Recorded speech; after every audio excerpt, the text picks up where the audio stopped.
The Thanksgiving table stretched longer than usual that year.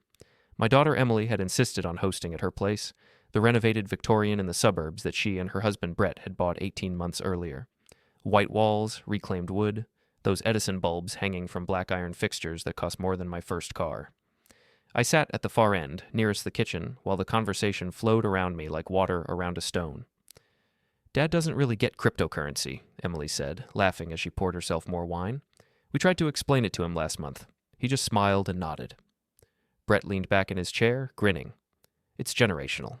No offense, Frank, but your whole generation missed the digital revolution. You guys are still balancing checkbooks? I cut into my turkey. The meat was dry. You're probably right. See? Emily gestured with her glass. He agrees. It's kind of sweet, actually. My wife Linda caught my eye from across the table. She knew, she always knew. But she said nothing, just took a sip of water and looked away. The other guests, Brett's business partner Jason and his girlfriend, plus Emily's friend from college, whose name I'd already forgotten, all nodded along. Jason had been talking about his investment portfolio for the past 20 minutes. Tech stocks, growth funds, some app-based trading platform that promised returns traditional brokers could never match. Commercial real estate, manufacturing logistics, all that infrastructure stuff. It's legacy thinking. The future is virtual, decentralized. Infrastructure logistics? Brett snorted. That's what Frank does, right? Or did, before he retired. Semi-retired, I said. Right, semi-retired. Emily smiled at me, that patient smile you give to children and elderly relatives.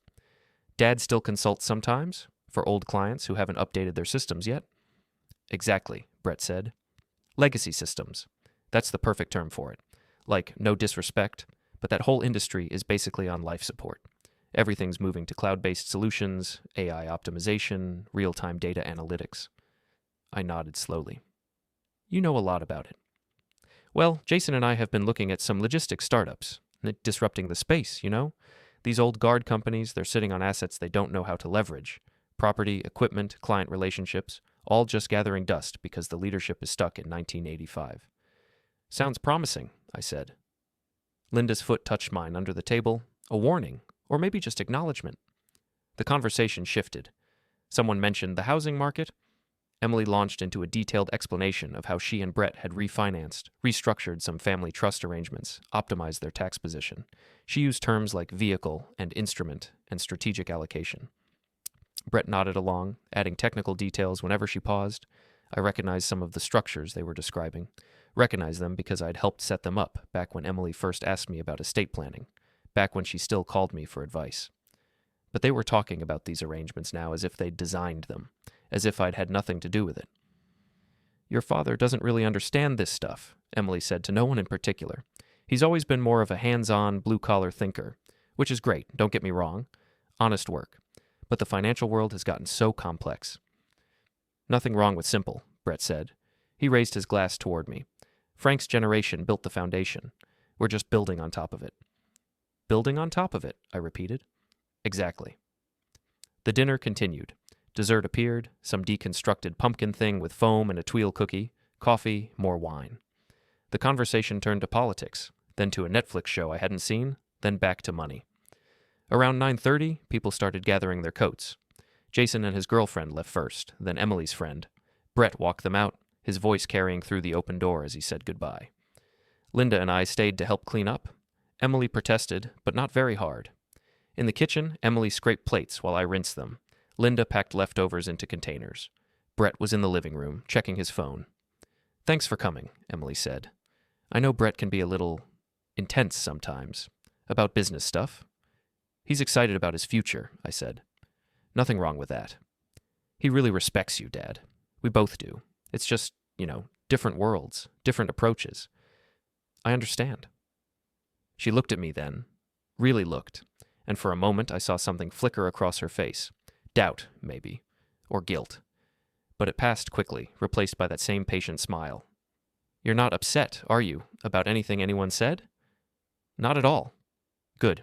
She kissed my cheek. You're the best, Dad. Always so understanding. Linda and I drove home in silence.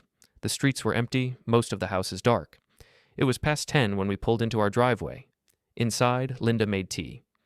We sat at the kitchen table, our kitchen table, In our house that we'd bought 32 years ago and never felt the need to renovate with Edison bulbs and reclaimed wood. You were quiet tonight, she said finally. Was I? Frank? I looked at her. What do you want me to say? I want you to tell me what you're thinking. I'm thinking, I said slowly, that our daughter believes I'm an idiot. She doesn't believe that. She believes I don't understand modern finances. She believes I'm outdated, obsolete, legacy thinking. Linda wrapped her hands around her mug. She's young. Brett's influence, I interrupted, is just revealing what was already there. She didn't defend me once tonight. Not once. She agreed with everything he said. Everything Jason said. She introduced me as someone who doesn't understand cryptocurrency. Do you? That's not the point, Linda sighed. So what is the point? I didn't answer right away. I drank my tea. It was too hot, burned my tongue slightly, but I kept drinking. The point, I said finally, is that they've made a decision about who I am, what I'm capable of understanding, and they're comfortable with that decision, comfortable enough to joke about it in front of strangers. And that bothers you, shouldn't it? She reached across the table, touched my hand. What are you going to do? Nothing. Frank, I'm going to do nothing, I repeated. I'm going to let them believe exactly what they want to believe. Every word, every assumption, every joke. Linda pulled her hand back. That doesn't sound like nothing, doesn't it? We finished our tea in silence. I rinsed the mugs, turned off the lights, followed Linda upstairs. In bed, she fell asleep quickly, the way she always did. I lay awake, staring at the ceiling, listening to her breathe. I thought about Emily's refinancing, the trust structures, the strategic allocations. I thought about Brett's certainty, Jason's dismissiveness, the casual cruelty of being called sweet for my ignorance. I thought about the documents I'd signed 6 months ago, the ones Emily had brought over in a folder, explaining that they were just updates, simplifications, ways to make everything more efficient for everyone involved. I'd read them, of course, every word, and then I'd signed them, because I trusted my daughter. But I'd noticed something, a small thing, a detail that probably meant nothing. The signature lines had changed, authority had shifted, access had been restructured, not dramatically, not obviously. Just enough that decisions I used to make jointly were now decisions Emily and Brett could make alone. At the time, I'd told myself it didn't matter. Estate planning, succession logistics. It made sense to give the next generation more control. That was the whole point. But tonight, listening to them talk about me like I was a relic, an amusing fossil from a simpler time, I reconsidered. I reconsidered a lot of things. Around 2 a.m, I got out of bed. Linda stirred but didn't wake. I went downstairs to my office, the small room at the back of the house that Emily used to call my cave. I turned on the computer. The old desktop I'd been using for 15 years, the one Brett had offered to replace with something more modern, at least 3 times. I pulled up my files, documents, contracts, agreements, records from 30 years of working in commercial property logistics. Boring work, according to my daughter. Legacy systems, according to her husband. I spent 3 hours reading, taking notes, cross-referencing. By 5 a.m, I had a complete picture. By 6, I knew exactly what I was going to do. By 7, when Linda came downstairs and found me still sitting there, I'd already started. Frank, she said from the doorway, have you been up all night? I closed the laptop. Couldn't sleep. Are you okay? I'm fine, I said. And I smiled. The same smile I'd given Emily and Brett at dinner. The same patient, understanding smile they expected from me. You're scaring me a little, Linda said. Don't be scared. I stood up, stretched. I'm just being outdated. Legacy thinking. You know how it is?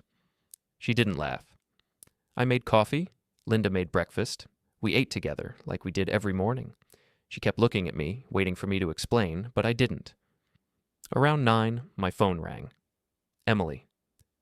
Hey, Dad, she said, her voice bright. Just calling to say thanks again for last night. And sorry if Brett was a little much. He gets carried away sometimes. Don't worry about it. You're sure you're not upset? I'm sure. Okay, good. Hey, actually, while I have you, Brett and I were talking, and we think it might be time to liquidate some of those holdings in the industrial park development, the one you set up back in the 90s. It's just sitting there, not really generating returns, and we could reinvest in something with actual growth potential. I poured myself more coffee. Which holdings, specifically? The warehouse properties, the distribution center, that whole complex. It's all outdated infrastructure anyway. Brett has a buyer interested. Does he? Yeah, one of Jason's contacts.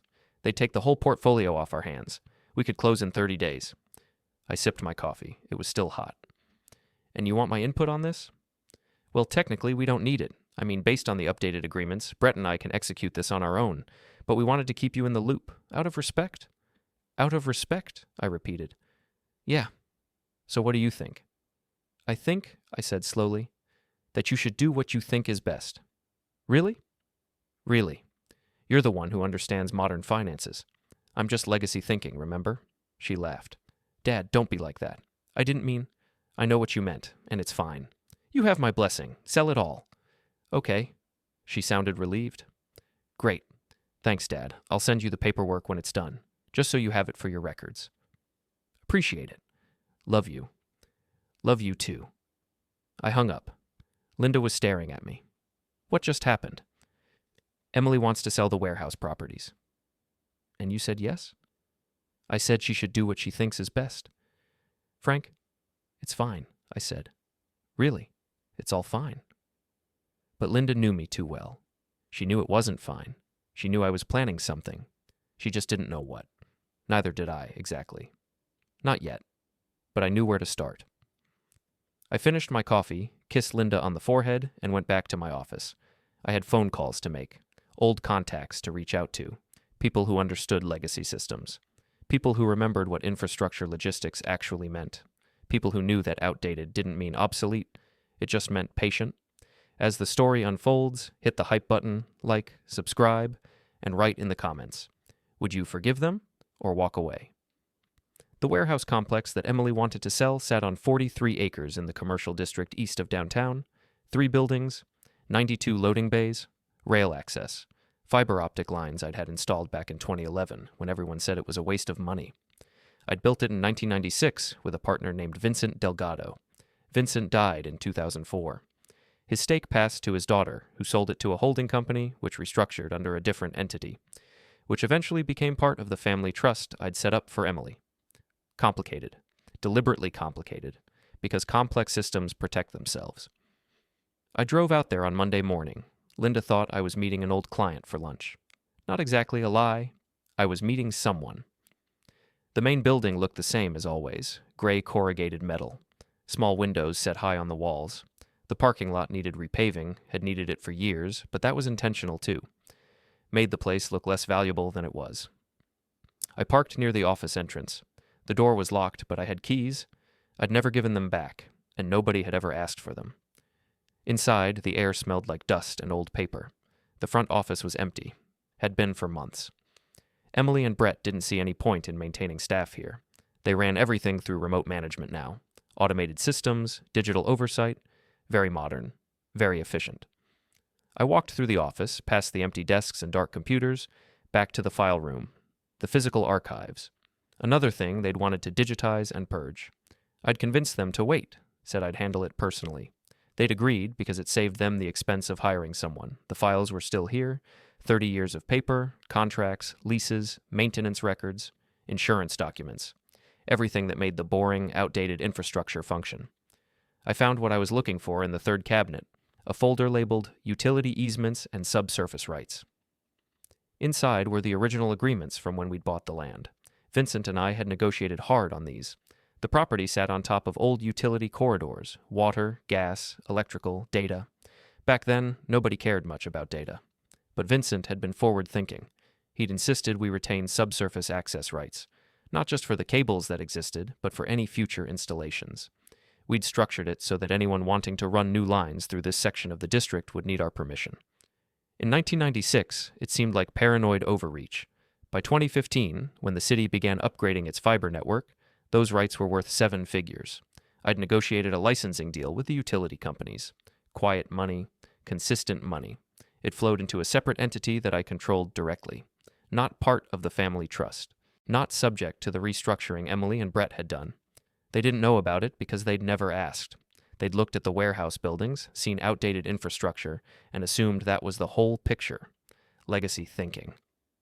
I photographed every page of the easement folder. Then I pulled the deeds, the title reports, the original purchase agreements. More photos. My phone was full by the time I finished. I looked through the rest of the files. Maintenance logs showed the buildings were in better shape than they looked. New roof on Building 2 last year. HVAC systems updated in 2019. Electrical upgraded to handle modern loads. All boring infrastructure work. The kind of thing Emily and Brett never paid attention to. I locked up and drove to a coffee shop downtown. Ordered black coffee and a sandwich I didn't eat. Opened my laptop. The buyer Jason had found. I'd looked him up over the weekend. Development company called Apex Holdings, 5 years old, aggressive. They specialized in buying outdated industrial properties, flipping them into mixed-use developments, condos and retail, high-end stuff. They'd done it successfully in 3 other cities. Made a lot of money. Made their investors happy. But they'd also cut corners. Building code violations in Portland, permit issues in Denver, a lawsuit in Phoenix over environmental remediation they'd promised but never delivered. Nothing criminal, just sloppy. The kind of sloppy that comes from moving fast and assuming nobody would check the details. I checked the details. Apex was owned by a man named Gregory Holt, late 30s, business degree from a good school. He'd worked in private equity before starting Apex. His LinkedIn profile was all buzzwords and aspirational quotes. His company website promised transformation, innovation, urban renewal. I found his personal address in 15 minutes, public records. He lived in a converted loft downtown, 2,000 square feet, recently renovated. Of course. I spent the next 2 hours mapping Apex's corporate structure. Parent companies, subsidiaries, financial backers. It wasn't hard. Most of it was public if you knew where to look. What I found was interesting. Apex was leveraged, heavily. They'd borrowed against their previous developments to fund new acquisitions. On paper, it looked aggressive but sustainable, growth-focused. But I'd seen this pattern before. Companies that expanded too fast assumed every deal would work out, never planned for complications. One bad project could cascade, tie up capital, spook investors, turn aggressive expansion into desperate scrambling. I closed my laptop and drank my cold coffee. My phone rang. Brett. Frank, hey. His voice had that forced casual tone people use when they are trying to seem friendly but have an agenda. Emily mentioned she talked to you about the warehouse sale. Just wanted to touch base, make sure you're comfortable with everything. I'm comfortable. Great. Because I know you put a lot of work into that property back in the day. Don't want you to feel like we're just, discarding your legacy. I don't feel that way. Good. Because we really do value your input, even if the business world has changed since your time. I let that sit for a moment. My time. You know what I mean. Not that you're old or anything, just that the industry has evolved, digital transformation, new strategies. I understand. So we're good? We're good. Awesome. Jason's contact is really excited about this property. He sees huge potential, way more than we ever could have gotten out of it just running it as warehouses. I'm sure. Anyway, I'm sending over the preliminary purchase agreement today. Just need your signature by Friday. Emily said you're fine with the updated authorization structure, so it should be smooth. Friday. Yeah, that work for you? That works fine. Perfect. Thanks, Frank. Really appreciate your understanding on all this. He hung up. I sat there looking at my phone. Understanding. That word again. I forwarded Brett's contact info to someone I knew, someone who specialized in background checks, quiet investigations, the kind of work that left no trace. His name was Arthur Payne. We'd worked together 20 years ago on a property dispute. He'd found things nobody else could find. Documents, connections, histories. He called me back in an hour. Frank, long time. Too long. You need something. You don't call otherwise. I need information on 2 people, Brett Zimmer and Jason Kolchak. Business partners, mid-30s. I'll send you the details. What am I looking for? Everything. Finances, relationships, legal issues, anywhere they might be vulnerable. Arthur was quiet for a moment. This is personal? Does it matter? Not really, but you were always the careful type. Never did anything vindictive. People change. I suppose they do. He sighed. Send me the details. I'll have something for you in a week. 3 days.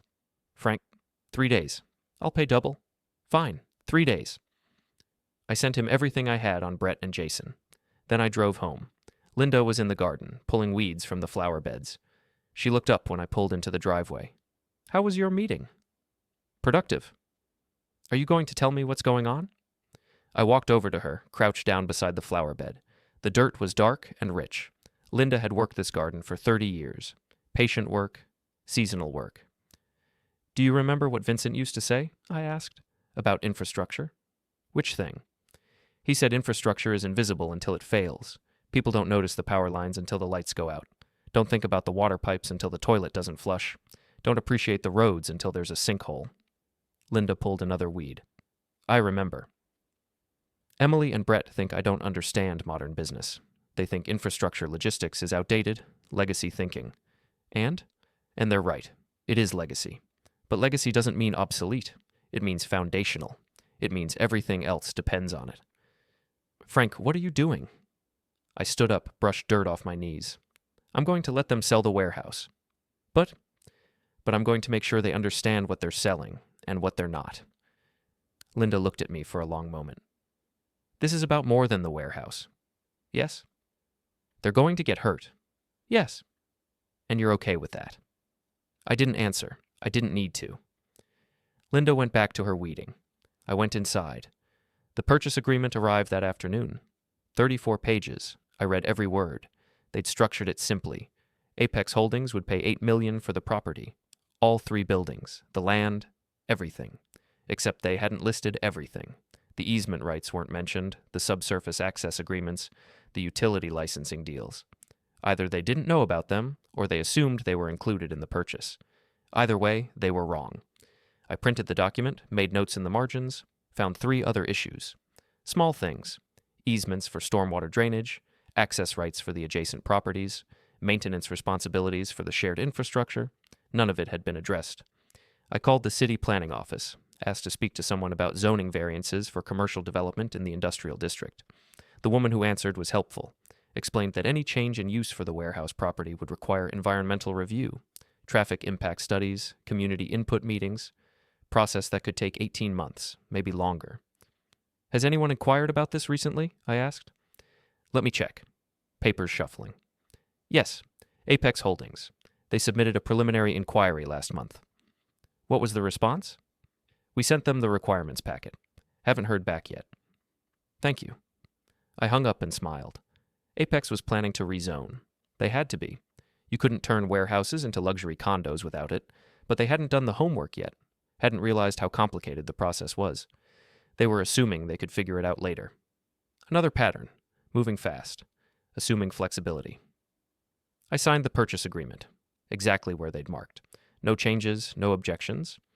I scanned it and emailed it to Brett. He called me 20 minutes later. Frank, wow, that was fast. I thought you'd want to review it with a lawyer or something. I trust you, I said. Well, great. Thanks. This is really going to help us out. The capital from the sale, we can reinvest it, diversify the portfolio. Modern asset management. Sounds smart. It is. It really is. Hey, Emily and I are thinking of having you and Linda over for dinner next week. Celebrate the sale. Would that work? Let me check with Linda. Sure. No rush. Just want to say thanks properly. You're being really cool about all this. Happy to help. After he hung up, I sat at my desk for a long time, looking at the scanned document on my screen. They thought I was being cool, understanding, patient. They had no idea. Arthur called me 2 days later. I've got your information. Some of it's interesting. Tell me. Brett Zimmer, clean on the surface. No criminal record. Good credit. But he's overstretched. He and Jason took out a business loan last year, $2 million. They're using it to fund some expansion plan. Problem is, they're barely covering the interest. They need a win. Soon. And Jason? Jason Kolchak. More complicated. He had a business failure 3 years ago. Consulting firm that went under. Left some angry creditors. Nothing illegal, but messy. His current partnership with Brett is his comeback attempt. So they're desperate. I wouldn't say desperate, but motivated. They need this warehouse deal to work. What else? Brett's got some personal issues. Nothing major. Gambling problem, maybe. I found credit card charges at casinos, Atlantic City, Vegas. Not huge amounts, but consistent. Emily knows? Doubt it. He's careful. Keeps it separate. Good. What about Gregory Holt? Apex Holdings? Now that's where it gets interesting. Holt's company is drowning.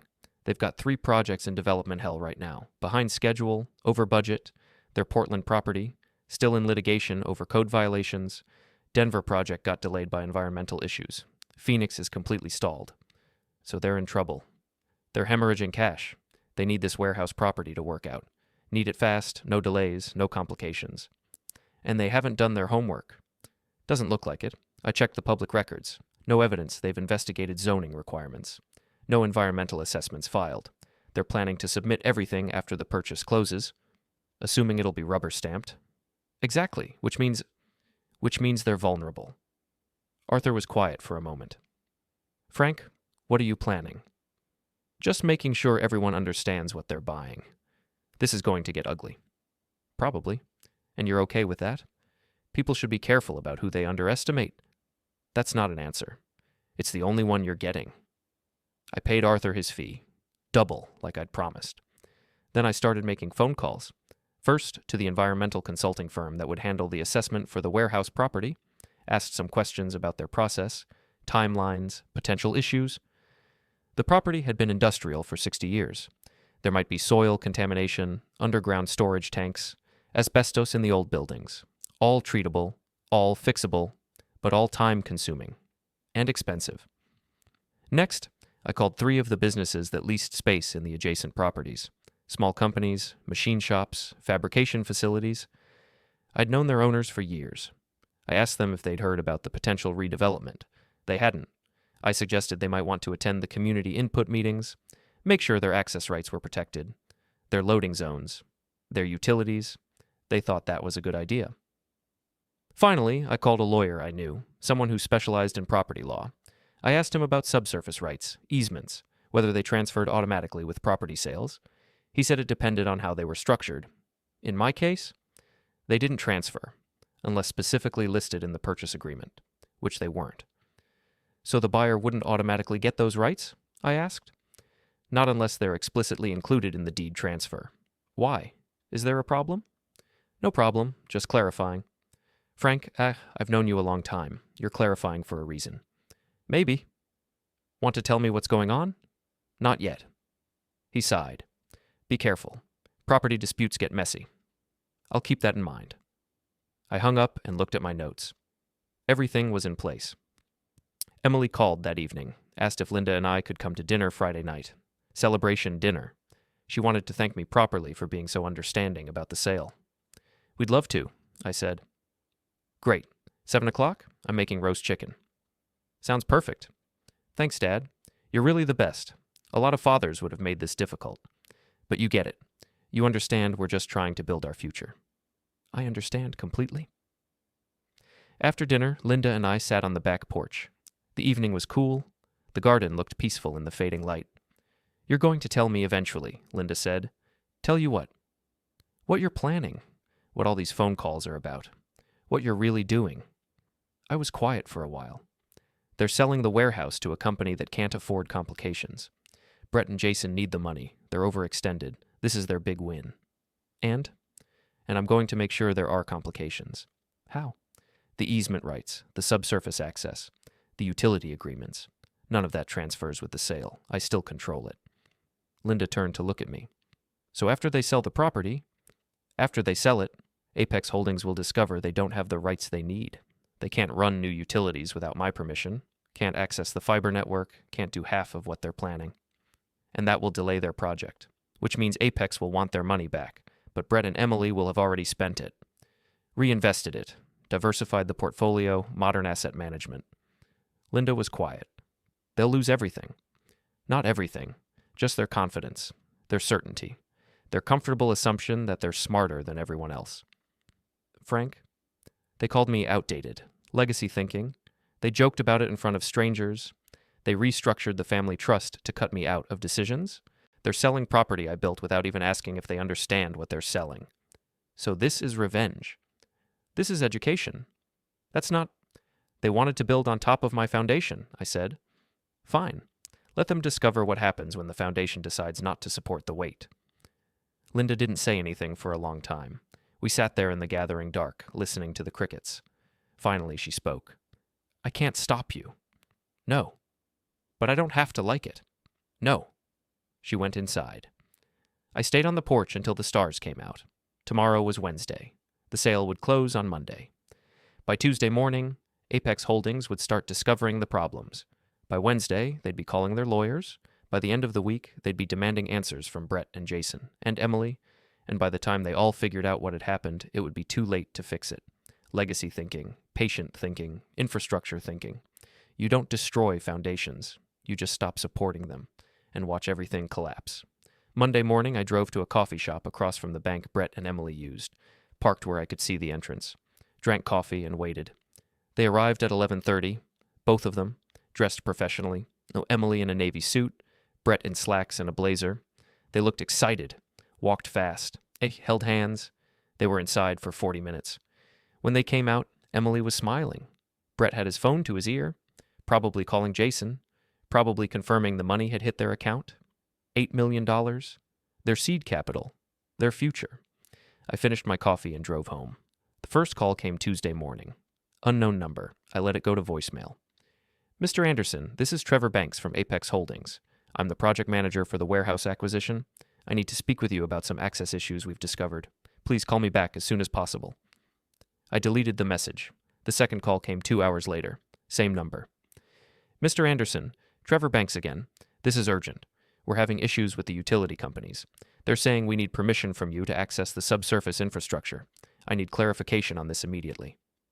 I deleted that one too. The third call came from Brett. Frank, hey, quick question. Did you know about some easement thing with the warehouse property? Apex is saying there's an issue with subsurface access rights. Do you know anything about that? I called him back. Let it ring 4 times before answering. Brett, what's going on? That's what I'm trying to figure out. Apex's project manager called me this morning. Says they can't access the fiber network under the property. Something about needing permission from the original developer. Do you know anything about this? There were easement agreements. When Vincent and I bought the land originally, we negotiated subsurface rights. Okay, and those transferred with the sale, right? Did they? Silence on the line. Frank, did the subsurface rights transfer or not? I'd have to check the purchase agreement, but I don't remember seeing them listed. What do you mean you don't remember seeing them listed? You signed the agreement. I signed what you sent me. I assumed you'd included everything. Frank, Brett, I'm not a lawyer. You're the one who understands modern business. You and Emily. I'm just outdated, remember? More silence. This is a problem, he said finally. Is it? Yes, it's a huge problem. Apex needs those access rights. That's the whole point of the development. They can't build what they're planning without access to the utilities. Then I guess they should have checked before they bought the property. Frank, this isn't funny. I'm not laughing. We need to fix this. Can you just sign the rights over? Do whatever needs to be done? I could. Okay, good. When can you? But I'm not going to. The silence this time was longer. What? I said I'm not going to sign the rights over. Why not? Because you didn't ask. You sold the property without checking what you were selling. You assumed it would all work out. That's not my problem.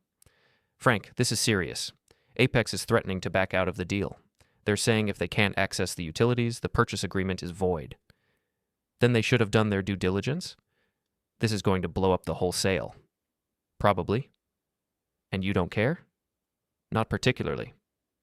What the hell is wrong with you? I was quiet for a moment, letting him hear his own anger, his own panic. Nothing's wrong with me, I said finally.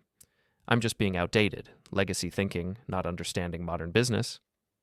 This is revenge, because of what we said at Thanksgiving. Is it?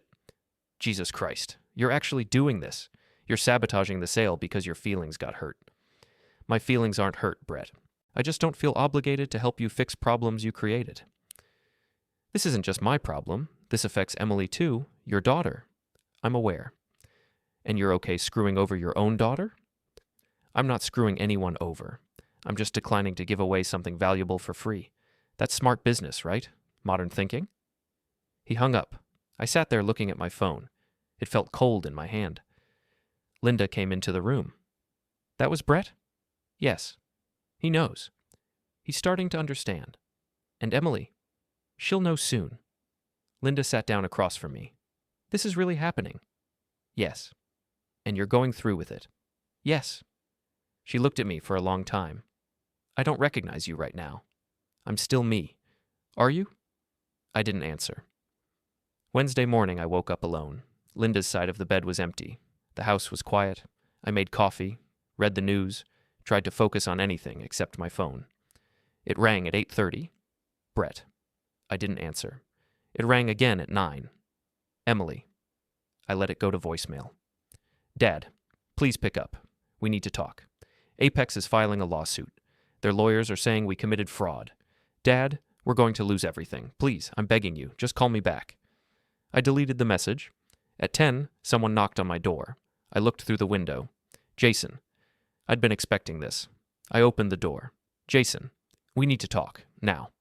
Come in. He followed me to the living room. Didn't sit, just stood there, looking like he wanted to hit something. What the hell are you doing, Frank? I'm not doing anything. Bullshit. You're sabotaging the sale. You're destroying Brett and Emily because your ego got bruised. My ego is fine. Then why won't you sign over the access rights? Because they're mine, and I don't feel like giving them away. They're yours? Frank, that property was part of the family trust. You sold it. You signed the papers. I sold the buildings and the land, not the subsurface rights. That's a technicality. It's a legal distinction. Jason stepped closer. Listen to me. I've got $300,000 invested in this fund, money I borrowed against my house. If this sale falls through, I'm ruined. My partner is ruined. Emily and Brett are ruined. You're going to destroy 4 lives because you're bitter about some jokes at Thanksgiving? I'm not bitter. Then what the hell is this? It's me deciding that I don't owe you anything, any of you. You borrowed money without checking if the deal was solid. You committed capital before the sale closed. Those were your decisions, your risks. We trusted Emily and Brett, and they trusted that they understood what they were selling. They were wrong. Jason's face was red. You know what I think? I think you're a petty old man who can't handle being irrelevant. You built some warehouses 30 years ago and you think that makes you important? But it doesn't. The world moved on. You just can't accept it. Maybe you're right. So you're going to punish everyone because the world didn't wait for you? I'm not punishing anyone. I'm just declining to rescue you from your own incompetence. Incompetence? We did everything right. You didn't do due diligence. You didn't check for complications. You assumed a simple warehouse sale would have no hidden issues. That was sloppy. It was a standard transaction. There's no such thing as a standard transaction. Not in property development. Every deal has complexities. That's what experience teaches you. But you didn't want to learn from experience. You wanted to disrupt. Move fast. Use modern approaches. And there's nothing wrong with that. Except when you move so fast, you don't see the pit until you've already fallen in. Jason pointed at me. You did this on purpose. You set this up. You wanted us to fail. No. I wanted you to be careful. I wanted Emily to ask questions. I wanted Brett to check with me before selling property he didn't fully understand. But none of you thought you needed to. You thought you were smarter than the outdated old man. So this is revenge. This is consequence. They're the same thing. Maybe, but that doesn't make me wrong. Jason turned toward the door, stopped, turned back. I'm going to tell you something, Frank, and I want you to listen carefully. Emily is in her car right now. She's been sitting in the driveway for an hour, just sitting there, crying, because she can't understand how her father could do this to her. She can't understand how the man who raised her, who taught her to be strong and independent, could destroy her life over pride. It's not about pride. Then what is it about? It's about respect. It's about mutual consideration. It's about understanding that relationships require both parties to value each other. She values you. She thinks I'm obsolete.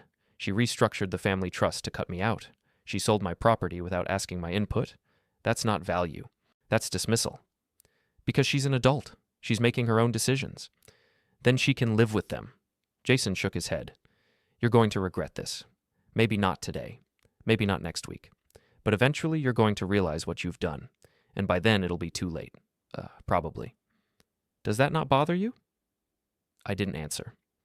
Jason left. I stood at the window, watching him walk to his car. Saw him stop, talk to someone. Saw Emily get out of her car. She looked small, tired. Her face was red from crying. She walked to my door, knocked. I opened it. Dad. Emily. Can I come in? I stepped aside. She walked past me into the living room, stood there looking around like she was seeing it for the first time. Where's Mom? She's at her sister's. Because of this? Because she doesn't agree with what I'm doing. Emily sat down on the couch. I sat across from her. Dad, I don't understand. I don't understand why you're doing this. Why you're destroying my life. I'm not destroying your life. Yes, you are. Apex is going to sue us. We're going to lose everything. The house, the fund, Our reputation, everything Brett and I built, gone, because you won't sign a piece of paper. Because I won't give away something valuable for free. It's not about the value. It's about fixing this. It's about saving your daughter. You're an adult, Emily. You make your own decisions. This was your decision. No, this is your decision. You're choosing to let this happen. I'm choosing not to fix it for you. She stared at me. You're really going to do this. You're really going to watch us lose everything and do nothing. Yes? Why? Because you need to learn that actions have consequences, that you can't just do whatever you want and assume someone else will clean up the mess.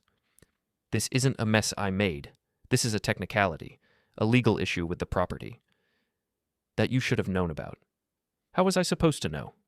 By asking, by checking, by treating the sale like the complex transaction it was instead of assuming it would be simple. We trusted you. And I trusted you. I trusted that you respected me enough to involve me in decisions about property I built. But you didn't. You cut me out. So now you get to handle it alone. Emily was crying again. I'm sorry, okay? We're sorry. We were wrong. We should have asked you. We should have checked. We should have respected you more. Is that what you want to hear? I want you to understand what you did. I understand. I understand we made a mistake. But does that mean you have to destroy us over it? I'm not destroying you. You destroyed yourself. You just want me to save you from the consequences. Yes, that's what parents do. They help their children. Even when their children treat them like they're worthless? Emily flinched. We never said you were worthless. You said I was outdated, that I didn't understand modern finances. You joked about it in front of strangers. You restructured the trust to remove my authority. You sold my property without consulting me. What would you call that? We were trying to be independent. You were trying to cut me out. Because you're too cautious, too slow. We needed to move faster. And how did that work out? Emily stood up. You're enjoying this. You're actually enjoying watching us suffer? I'm not enjoying anything. You're lying. I can see it in your face. You're happy that we're in trouble, happy that you were right and we were wrong. I'm not happy. I'm sad. Because this didn't have to happen. If you just asked. If you just treated me like I might know something you didn't, but you couldn't because you were so sure you were smarter. We made a mistake. People make mistakes, and they learn from them. By losing everything? If that's what it takes. Emily walked to the door, stopped with her hand on the knob. I'll never forgive you for this. I know. I mean it. Even if we somehow survive this, I'll never forget that you could have helped and chose not to, that you could have saved me and decided I deserved to suffer instead. I understand. Do you? Do you understand that you're choosing pride over your daughter? I'm choosing to let you experience the consequences of treating me like I'm irrelevant. That's the same thing as choosing pride. Maybe. She opened the door, turned back one more time. Mom was right. I don't recognize you anymore. Then she left. I sat alone in the living room. The house was very quiet. My phone rang. Linda. Frank, Emily just called me. She's devastated. I know. What are you doing?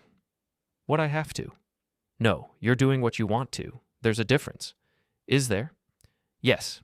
You could fix this right now. You could sign over the rights and save Emily's life. But you're choosing not to. I'm choosing to let her learn. By destroying her? By letting her experience consequences. Linda was quiet for a long moment. I've been thinking about Thanksgiving. About what they said. It was rude, dismissive. I understand why it hurt you. But you're taking it too far. You're using this as an excuse to punish them, to prove you're still important, still relevant, still powerful. Am I wrong? About what? Am I wrong that they treated me poorly, that they cut me out, that they sold property without checking if they understood what they were selling? No, you're not wrong about any of that. Then what am I wrong about? You're wrong about what teaching means. Teaching isn't watching someone fail. It's helping them avoid failure, guiding them, supporting them. I tried that. They didn't want it. They wanted to be independent. So you're going to destroy their independence? I'm going to let them learn what independence costs. That's not love, Frank. That's revenge. Maybe love requires some revenge. Maybe people only value what they fear losing. I don't believe that. Then maybe that's why Emily felt comfortable dismissing me, because she never feared losing me. Linda sighed. I'm coming home. Why? Because you need me, even if you don't realize it, even if you're too angry to admit it. I'm not angry. Yes, you are.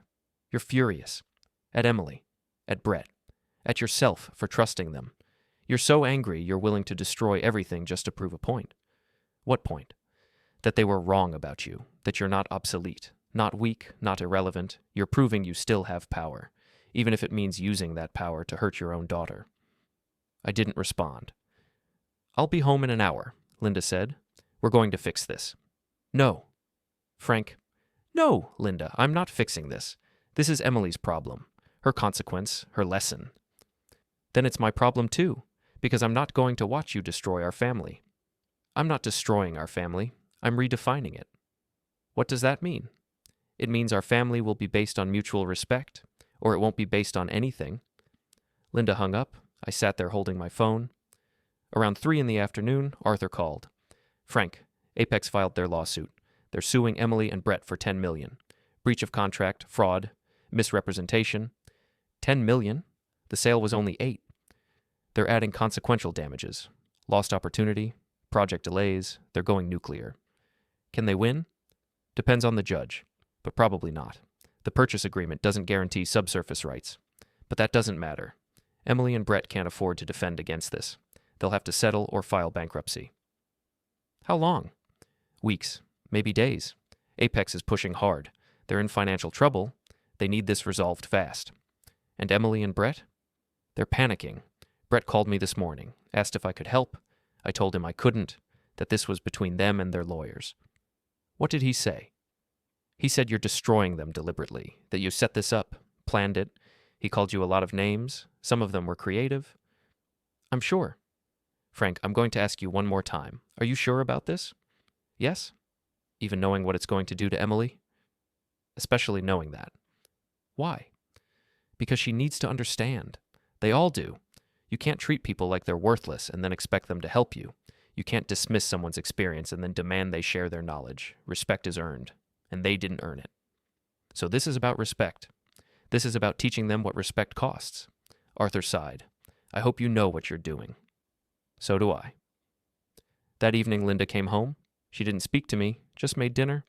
We ate in silence. Afterward, she sat across from me at the table. I love Emily, she said. She's our daughter, our only child, and you're destroying her life to prove a point.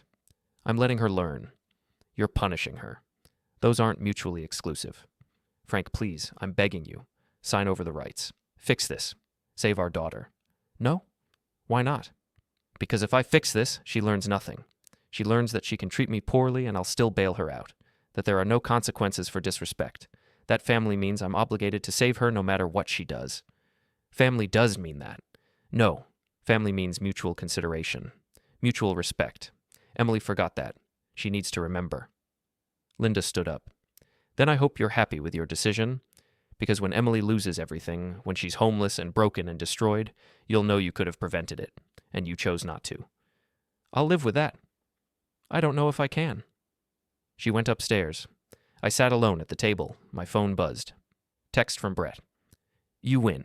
You destroyed us. Hope it was worth it. I didn't respond. Another text from Emily. I hate you. I turned off my phone. Outside, the sun had set. The house was dark except for the kitchen light. I thought about the warehouse, the 43 acres, the 3 buildings, the subsurface rights that Vincent and I had negotiated 25 years ago. Legacy thinking, patient thinking, infrastructure thinking, everything depends on the foundation, and the foundation decides what it will support. I'd made my decision. Now Emily would have to make hers. Thursday morning, I drove to the warehouse complex. Early. The sun was just coming up, painting the gray buildings orange and gold. I parked in my usual spot, got out, walked the perimeter. 43 acres, 3 buildings, rail access that nobody used anymore, fiber optic lines running underground that powered half the district's data traffic. Vincent and I had built something important here, something lasting. We just built it so well that nobody noticed. My phone rang, unknown number. I answered. Mr. Anderson, this is Gregory Holt from Apex Holdings. We need to meet. Do we? Yes. This situation has gotten out of control. I'd like to discuss a resolution. I'm listening. Not over the phone, in person. Today, I'm in your area. I can be at your location in 20 minutes. I looked around the empty parking lot. The warehouse complex, east entrance. I'll be there. He hung up. I waited, leaning against my truck, watching the sun climb higher. Gregory Holt arrived in a black Escalade. Too new, too shiny. He got out wearing an expensive suit and designer sunglasses. Mid-30s, athletic build, the kind of confidence that comes from success that hasn't yet been tested by failure. Mr. Anderson. He extended his hand. I didn't shake it. Mr. Holt. He dropped his hand. Right. You're angry. I understand. This whole situation has been mishandled. Has it? Yes. Emily and Brett should have been more thorough. Should have checked for complications. But that's not really relevant anymore. What matters now is finding a solution. And what solution did you have in mind? Simple. You sign over the subsurface rights, the sale proceeds. Everyone moves on. We'll even compensate you. Say, $500,000 for your cooperation? No? $750,000? No? $1 million? Mr. Holt, I'm not interested in selling the rights. Not for any price. His smile disappeared. Then what do you want? I want you to understand that you bought a property without doing proper due diligence, and now you're facing the consequences? We did plenty of due diligence. Did you check for subsurface rights, easement agreements, utility access limitations? Those should have been disclosed. They were, in the public records. You just didn't look. Holt took off his sunglasses. His eyes were cold. You're trying to extort us. I'm not trying to do anything. I own certain rights. You need those rights. I'm declining to sell them. That's not extortion. That's business. This is bullshit. You set this up. You and Emily. This whole thing is a scam. If you really believed that, you'd be talking to your lawyers instead of me. Oh, I'm talking to my lawyers. We're suing Emily and Brett for fraud. We're going to destroy them. Probably. And you're okay with that? I'm not the one suing them, but you're making it necessary. Without the access rights, we can't build. We're stuck with $8 million of unusable property. Then you should sell it. Recoup your losses. Move on. To who? Nobody wants a warehouse complex in 2025? The whole value was in the development potential, which you can't realize without my cooperation. Exactly. Which means you're holding us hostage. I'm exercising my property rights. Holt stepped closer. Let me explain something to you. Apex Holdings has investors, serious investors, people who don't like losing money. If this deal fails, they're going to be very unhappy. That sounds like your problem. It's going to be your problem, because when people lose millions of dollars, they get creative about recouping their losses. They start asking questions, investigating, looking for leverage. Is that a threat? It's a fact. You think you're untouchable because you own some old easement rights? You're not. There are ways to make your life very difficult. Such as? Tax audits, code enforcement, permit investigations. We have connections, Mr. Anderson, in the city, in the county. We can make things complicated for you. I looked at him for a long moment. Mr. Holt, I've been in property development for 30 years. I've dealt with threats before. They don't impress me. Then what does impress you? Competence, due diligence, respect for the complexity of infrastructure logistics, none of which you've demonstrated. You're making a mistake. Maybe, but it's my mistake to make. Holt put his sunglasses back on. You're going to regret this. People keep telling me that. We're going to bury you in lawsuits. You, Emily, Brett. We're going to take everything, your house, your savings, your retirement, everything. You can try. We're going to win. We have better lawyers, more resources, more connections. Probably, but you'll still be stuck with property you can't develop, and I'll still own the rights you need. Holt got back in his Escalade, slammed the door, drove off too fast, tires squealing. I stood there in the empty parking lot. My phone rang. Emily. Dad, what did you say to Gregory Holt? How did you know I talked to him? He just called Brett. He's furious. He says you threatened him. I didn't threaten anyone. I just declined to sell the access rights. He says you're trying to extort him. He's wrong. Dad, this is getting worse. Apex is escalating. They're talking about criminal charges. Criminal, Dad. They won't file criminal charges. There's no crime. They're saying you and I conspired, that we set this up together. Did we? What? No, of course not. But they're saying it anyway. They're saying we deliberately withheld information to defraud them. Emily, that's nonsense. The subsurface rights were always public record. Apex didn't check. That's not fraud. That's negligence. Tell that to their lawyers. I don't need to tell their lawyers anything. I haven't done anything wrong. You're destroying my life. I'm exercising my property rights. You're hiding behind technicalities? Legal rights aren't technicalities. Emily was crying. Please, Dad. Please just fix this. Sign over the rights. I'll pay you. Whatever you want. I'll borrow it. I'll sell everything I have. Just please. No. Why not? Because you need to learn. Learn what? That my father doesn't love me? That stopped me. I was quiet for a moment. Emily, I do love you. Then prove it. Help me. Helping you means letting you experience this. That's not help. That's cruelty. Sometimes they're the same thing. She hung up. I drove home. Linda was in the kitchen. She looked at me when I came in. Gregory Holt came to see you. How did you know? Emily called. She's terrified. She thinks you're conspiring with Apex to destroy her. I'm not conspiring with anyone. But you are destroying her. I'm letting her destroy herself. Linda set down her coffee mug. Frank, I've been patient. I've tried to understand. I've tried to see your perspective. But this has to stop. It will stop when it's finished. When what's finished? When Emily loses everything? When she's homeless? When our family is destroyed beyond repair? When she understands what she did wrong. She understands. She's apologized. She's begged. What more do you want? I want her to understand that actions have consequences. That you can't treat people poorly and expect them to save you. That respect isn't optional. You're teaching her to fear you, not respect you. Maybe fear is a prerequisite for respect. Linda stared at me. Who are you? I'm the man you married. I'm just not hiding anymore. Hiding what? The part of me that's tired of being dismissed. Tired of being taken for granted. Tired of being the reliable, patient, understanding one who always makes everything okay. So you're punishing Emily for our entire marriage? I'm punishing Emily for treating me the way she learned to treat me. The way I taught her to treat me by always being available, always helpful, always forgiving. That's what parents do. And look what it taught her. That Dad will always fix things. That she can do whatever she wants because there are no real consequences. That respect is optional because love is unconditional. Love should be unconditional. But respect shouldn't be. And Emily has no respect for me. She's made that clear. So now she gets to learn what happens when the person she disrespects controls something she needs. Linda grabbed her purse. I'm going back to my sister's. Linda, no. I can't do this. I can't watch you destroy our daughter. I can't watch you turn into someone I don't recognize. I can't be part of this. Where does that leave us? I don't know. But right now, I need distance. From you. From this. From whatever you've become. She walked to the door. Stopped. Turned back. When this is over, when Emily has lost everything and you've proven your point, I want you to think about something. What? Was it worth it? Was proving you're not obsolete worth destroying your family?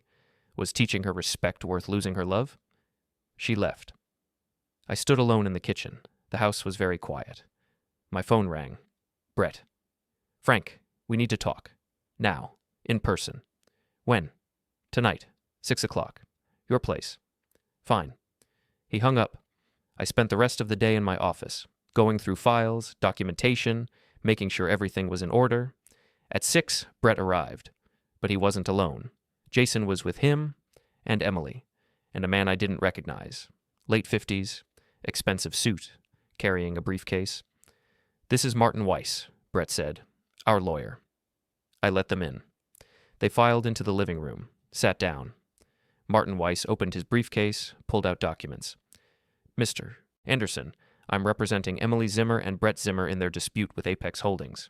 We're here to discuss a resolution. I'm listening. The situation is straightforward. Apex Holdings requires subsurface access rights to develop the warehouse property. You own those rights. We're proposing a sale, $5 million, half up front, half upon completion of Apex's development. No. $7 million. No. Mr. Anderson, be reasonable. This is a substantial offer for rights you're not currently using. I don't want to sell? Martin Weiss set down his papers. Then let me be blunt. Apex Holdings is prepared to sue you directly. They're claiming you conspired with Emily and Brett to defraud them, that you deliberately structured the sale to exclude the access rights, planning to extort them later. That's nonsense. Is it?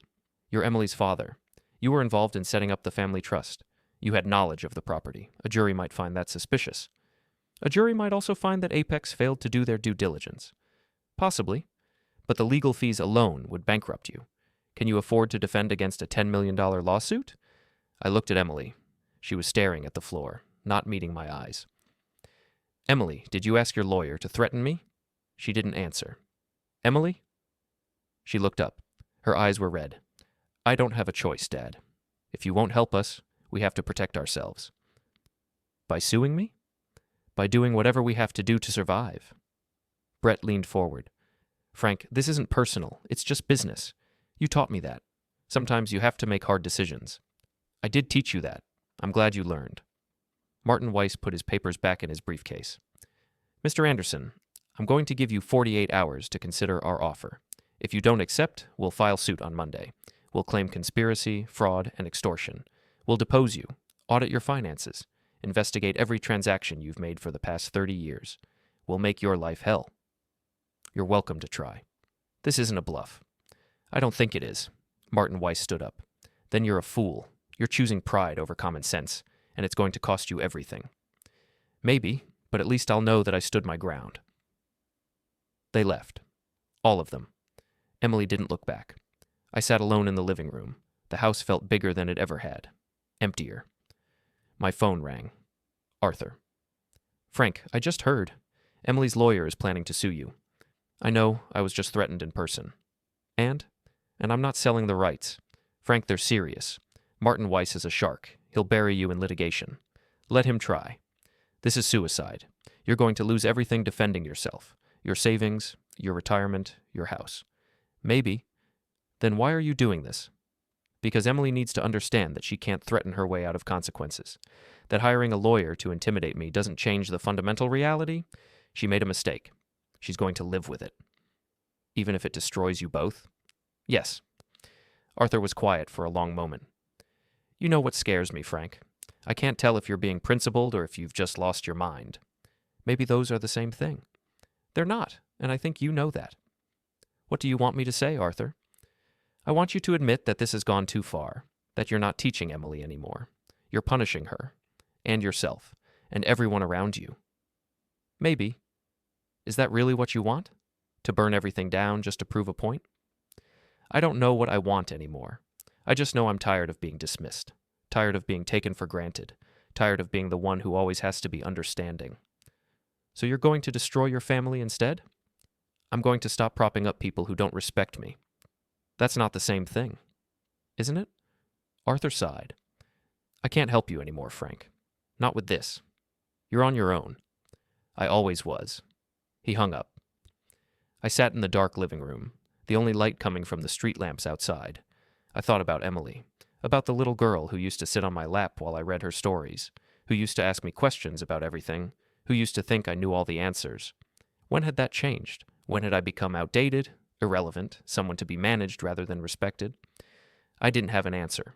My phone buzzed. Text from Linda. Emily called. She's devastated. She says you're choosing pride over family. Maybe she's right. I didn't respond. Another text. I love you, Frank, but I don't know if that's enough anymore. I turned off my phone, sat in the dark. Tomorrow was Friday. Martin Weiss would file his lawsuit on Monday if I didn't agree to sell the rights. Emily would testify against me, say I'd conspired with her, that I'd set this up deliberately. Her lawyer would paint me as a manipulative old man using legal technicalities to extort money from his own daughter. They might even win, but that didn't change the fundamental reality. Emily had treated me poorly. She'd cut me out. She'd sold property without checking what she was selling. She'd assumed I was obsolete, and now she was learning the cost of that assumption, even if it cost me everything too.